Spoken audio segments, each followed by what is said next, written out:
Hollywood tells us time and time again that humanity can defeat aliens in an invasion scenario. No matter the odds, we so often seem to come out on top. But how realistic is that? If an extraterrestrial species with advanced technology really were to try to take our planet, the chances of winning in a straight fight seem slim in real life. If all else fails then, where on earth could you run and hide? This is Unveiled, and today we're taking a closer look at some of the safest places to live during an alien invasion. Do you need the big questions answered? Are you constantly curious? Then why not subscribe to Unveiled for more clips like this one, and ring the bell for more thought-provoking content. So much of today's topic depends on the capabilities of the aliens that are hypothetically invading us and the strategies they use. In general, though, since they'd have arrived here from some far-off world, we can reasonably guess that they'd have far greater technology than we do. It's not hard to imagine either that they might attack Earth from space, seeing as they'd be so much more comfortable up there than we would be. It isn't even yet 100 years since humanity first went to space, so we'd be seriously behind any hypothetical overlord that arrived from the stars. That said, at the beginning of the invasion, perhaps it would still be best to avoid getting caught close to the regions and facilities known to be significant in our early space travel efforts. Parts of the US, Russia, and China, for example, as these could be early targets for aggressive ETs. But what happens when that first wave is over? What to do next? So many apocalypse stories involve survivors heading underground, and with good reason. Heading even to just the basement rather than the first floor of your or another's home would offer better protection against potential explosions, against anything that's potentially falling from the sky, and against getting caught atop a building that quickly collapses. You should also have a better chance at avoiding potential radiation spread by alien weapons, too. Initially, at least. Perhaps staying in your own home wouldn't be the best idea, though, as it would cut you off from the rest of your community, who'd also be fleeing in terror, yes, but could provide strength in numbers. Heading for an underground structure like a subway station might be a better option.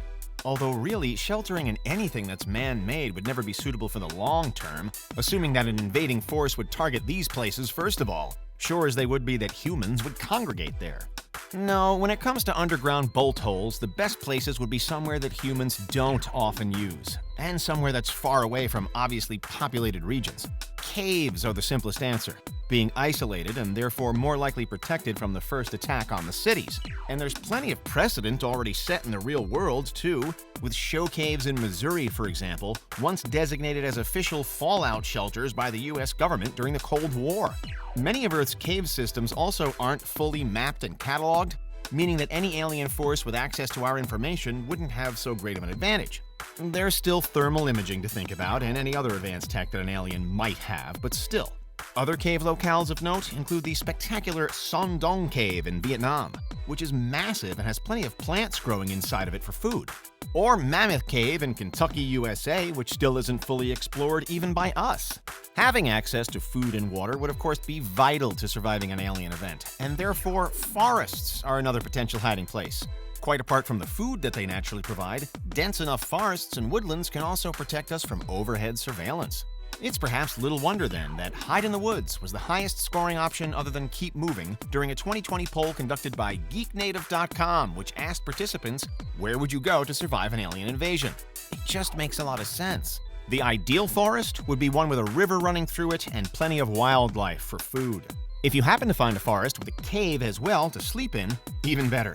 In general, living or hiding somewhere where you can live off the land would likely be a better strategy than relying on abandoned grocery stores to restock supplies. Forget the movies, because these will quickly run out and could more easily be monitored. Beneath a canopy of trees, however, you're much freer to roam. Forests, like cave systems, are more likely to force an invading alien group to explore and hunt on foot, too, which is another reason why it could make sense to run for the trees. There aren't any security cameras there, so they couldn't be hacked to track you either.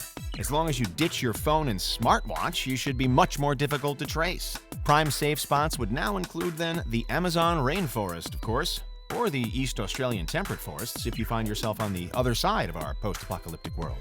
Maybe surviving in the wilderness, full stop, isn't your strong suit, however? Still, all's not lost if you head to the general countryside instead. Again, you'd be far from densely populated areas, and hopefully you'd also be a distance from important space-related locations and from famous landmarks. While the world's most recognized cities would likely fall first in a bid by alien attackers to rob humanity of hope, most predictions of an ET apocalypse feature thriving rural communities, dedicated and determined villages, and plucky rural towns. Bands of survivors converting old barns, churches, village halls, and schools into crucial bases to hide people, but also to try to build some means of counterattack from. The best countryside locations would also be the most isolated ones, far away from most of the rest of the population. In some ways, there is a similar mode of thinking when governments plot where to build military or top-secret bases in the real world. They want them as far away from prying eyes as possible, which is why they so often turn up right next to tiny or even abandoned towns. In America, then, you'd want to live or head to the least populated and the least densely populated states, with many of the central states nearing the top of that list. Elsewhere, anywhere that for any reason was uninhabited before the alien invasion might be worth considering. Our planet's abandoned sites have almost always been left to decay for a reason, but they'd arguably be the last place that a malevolent alien would think to look. Although finding food and water in such places could be difficult. But finally, and thinking theoretically, where would really be the ideal place to live on Earth if aliens ever were to come calling? How about the bottom of the ocean in a submarine or an underwater city? It might sound far-fetched, but there are theories that some of the world's militaries already have secret bases underwater, and that there are plans in the future to expand underwater cities. We certainly know of some early examples, including established underwater hotels offering rooms submerged by the sea. But also, we've got a growing history of underwater habitats specifically built for scientific study. Jacques Cousteau's Conshelfs 1, 2, and 3 were arguably the most famous, built in the 1960s. But we've also seen Seal Lab 1, 2, and 3, and operating today, there's the Aquarius Reef Base, frequently used by NASA. Humans have famously explored very little of our own oceans, so perhaps here would be the best place to rush to try and wait out an alien occupation. Again, there'd be no cameras or tracking tech for our invaders to hack into, we'd have plentiful food from the ocean itself, and we'd have protection from most weapons that could be launched toward us from the sky. Indeed, the oceans from an invading alien's point of view could well represent quite a mystery, so perhaps we'd be best to just wrap ourselves up in them.